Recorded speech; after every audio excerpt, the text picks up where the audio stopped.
नमस्ते एंड अस्सलाम वालेकुम। I hope you all are good. So आज का हमारा जो टॉपिक है वो है हम पढ़ेंगे जो न्यूरोलॉजिकल डिसऑर्डर है उसको। तो ये फर्स्ट टॉपिक है क्योंकि इन डिजीज़ को या फिर डिसऑर्डर को हम डिटेल में और इसकी जितनी भी डिसीज़ है वो पढ़ेंगे इस चैप्टर में। जो हमारे एडल्ट हेल्थ नर्सिंग का 3 यूनिट है, सेकंड का एडल्ट हेल्थ नर्सिंग सेकंड उसका 3 यूनिट है, तो उसको आज हम कवर करेंगे, ठीक है।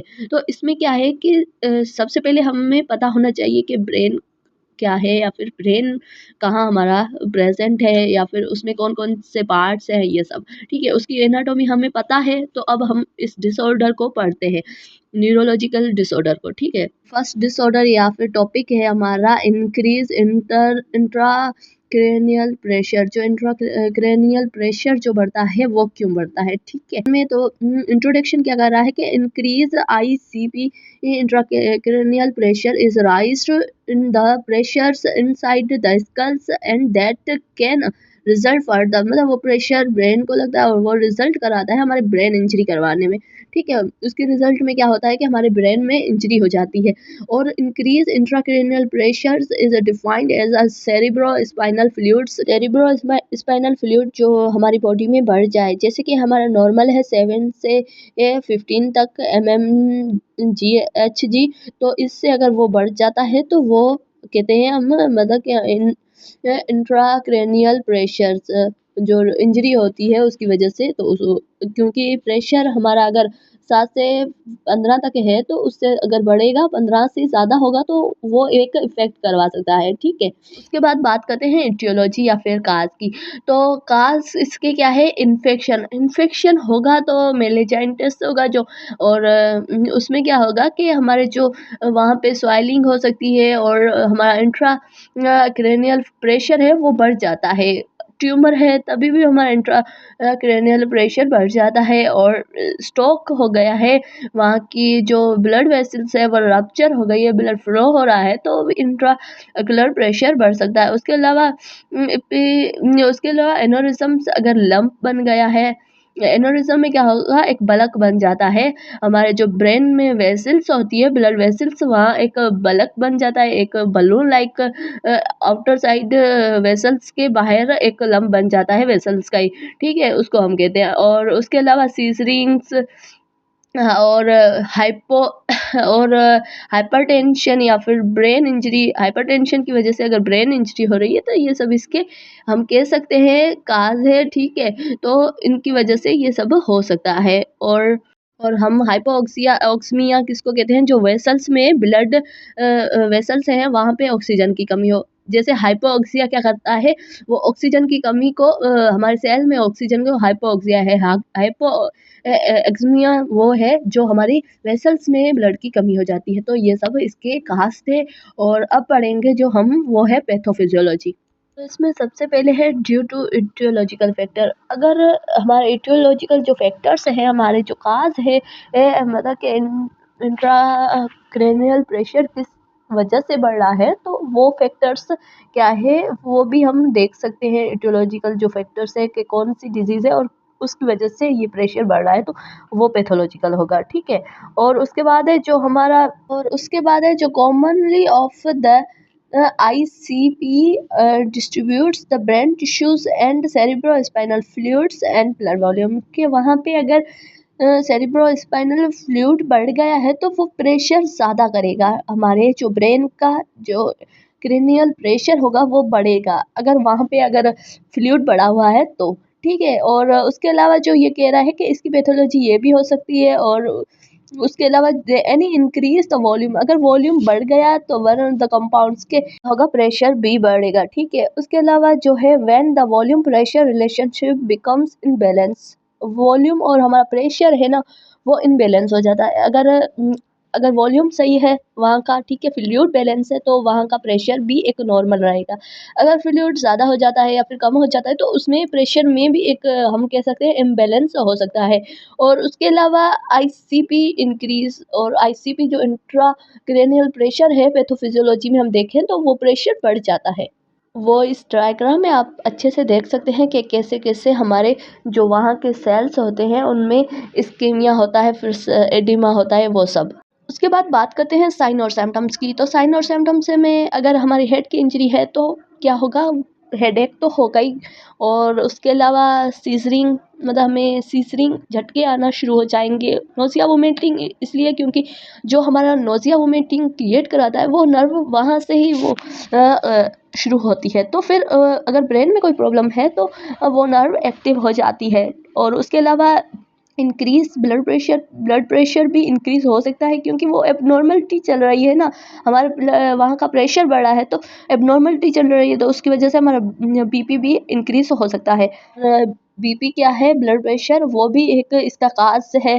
तो कि बीपी की वजह से भी हमारा जो इंट्रा क्रेनियल प्रेशर है वो बढ़ सकता है। तो ये आता है कि ब्लड प्रेशर भी बढ़ा हुआ होगा। और मेंटल एबिलिटी, वो हमें सोचने में मेंटल हमारी एबिलिटी कम होगी, कंफ्यूजन होगी, डबल विजन्स, क्योंकि हमारा जो आइज़ की जो वहाँ की जैसे कि ऑप्टिकल नर्व है वो भी हमारे ब्रेन में है, तो वो भी क्या है, इफ़ेक्ट करेगी।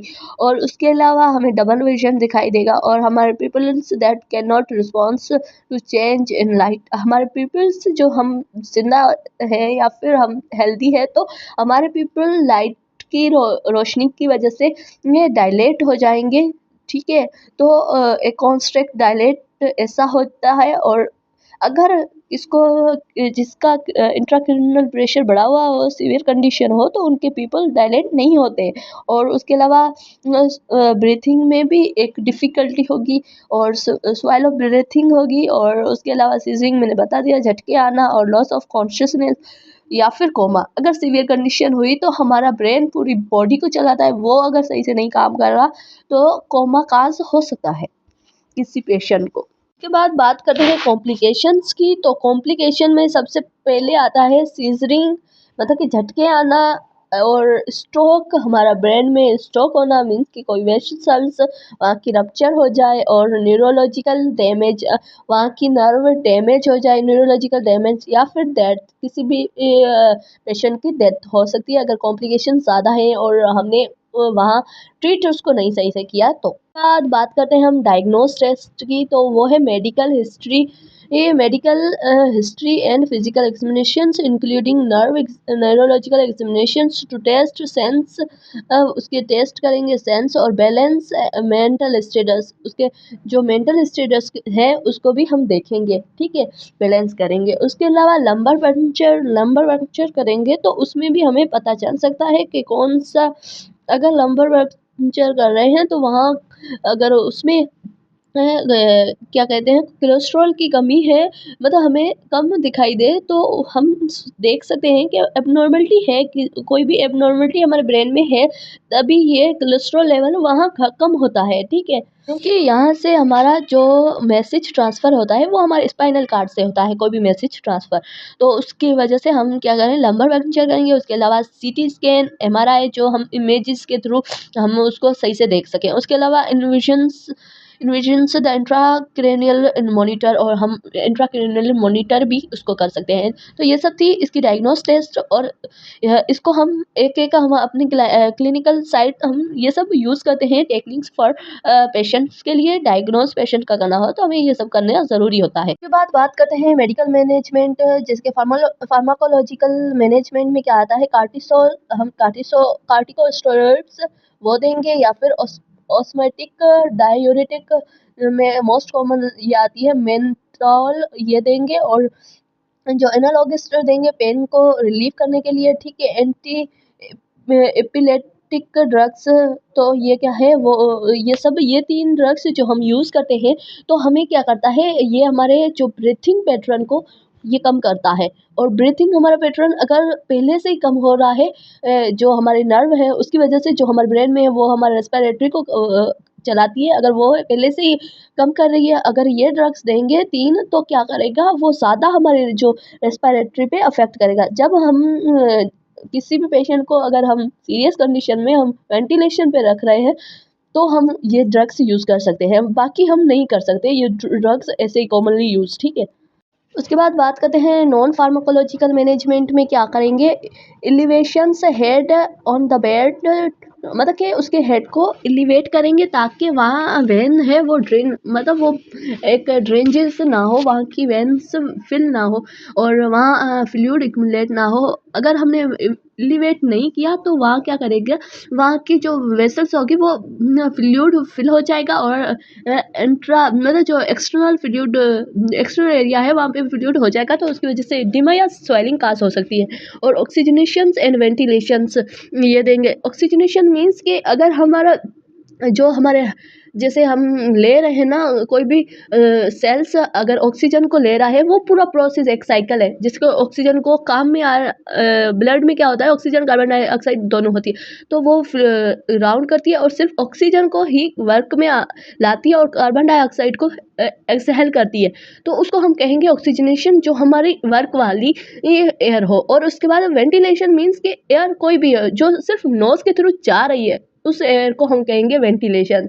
उसमें तो दोनों जाती है, पर ऑक्सीजनेशन में सिर्फ यूज़ होती है ऑक्सीजन जो हमारे वहाँ के जो सेल्स होते हैं उनमें। और उसके बाद है सर्जिकल मैनेजमेंट, उसमें क्या आता है डिकम्प्रेसिव, ठीक है, वो डिकम्प्रेसिव क्रेनियोटोमी, और वहाँ जो भी होगा उसको हम निकाल देंगे, डिकम्प्रेस कर देंगे, ठीक है। बात करते हैं हमारे नर्सिंग मैनेजमेंट की। नर्सिंग मैनेजमेंट में मोस्ट कॉमन है keep the head of the bed and slightly, वही मैंने बोला था कि एलिवेट करना है हेड को ताकि वहाँ पे फ्लूइड जमा ना हो सके। और इनकरेज करेंगे पेशेंट को अवॉइड द एक्सट्रीम हिप्स फॉर, मतलब ज़्यादा वो एक्सरसाइज ना करे और नॉर्मल एक्सरसाइज करे, रेंज ऑफ मोशन, क्योंकि उससे इसका ब्लड प्रेशर सही से रहता है, ठीक है। और एडमिनिस्ट्रेट करेंगे रिड्यूस द फ्लूइड, हमने देखना है कि वो फ्लूइड जितना इनटेक करा है आईवी के थ्रू या फिर ओरली, तो वो उतना आउटपुट कर रहा है या नहीं कर रहा है, तो वो हम चेक करेंगे एडमिनिस्ट्रेट कर। उसके अलावा give the diuretic as a prescription, क्योंकि डायूरेटिक इसलिए देंगे क्योंकि ब्लड प्रेशर बढ़ा हुआ होगा तो हमें डायूरेटिक देना पड़ेगा बैलेंस करने के लिए। और उसके अलावा जो क्लाइंट है उसको अटैच टू पल्स ऑक्सीमीटर देंगे। और उसके अलावा इंस्टेक्ट द ओरल एयरवे वो देखेंगे, अगर उसकी नहीं है तो उसको नोबलाइज ये सब करेंगे और एडमिनिस्ट्रेट करेंगे ऑक्सीजन को। पेशेंट अगर सही से वो ब्रीथिंग नहीं कर रहा है तो हम उसको ऑक्सीजनेशन पे भी रख सकते हैं। तो ये सब इसकी नर्सिंग की मैनेजमेंट होती है जो हम पेशेंट को प्रोवाइड करते हैं ताकि पेशेंट्स जल्दी रिकवर हो सके। और उसके अलावा हम एडमिनिस्ट्रेट करेंगे एंटीबायोटिक थेरापी देंगे और जो प्रिस्क्राइब की होगी एंटीबायोटिक वो देंगे, ठीक है। केप वाउंड्स क्लीन, हम उसका जो भी ज़ख़म होगा उसको क्लीन करेंगे या फिर ड्राई करेंगे। और उसके अलावा हम एसेप्टिक जो टेक्निक्स हैं वो यूज़ करेंगे किसी पेशेंट को अगर सर्जरी हो रही है तो उसके उसके लिए। और अगर इंट्राक्रेनियल मॉनिटर डिवाइस है तो हम चेंजेस करेंगे उसकी ड्रेसिंग को और अप्लाई करेंगे आफ्टर सर्जरी, जो भी टेक्निक्स होंगी after and pre and post surgery जो दोनों, ठीक है। ये सब चीज़ें थी एक पेशेंट को, और वेंटिलेटर्स ये सब उसको प्रोवाइड करेंगे। आज का वीडियो इतना ही, मिलते हैं नेक्स्ट वीडियो में। Thank you so much for watching.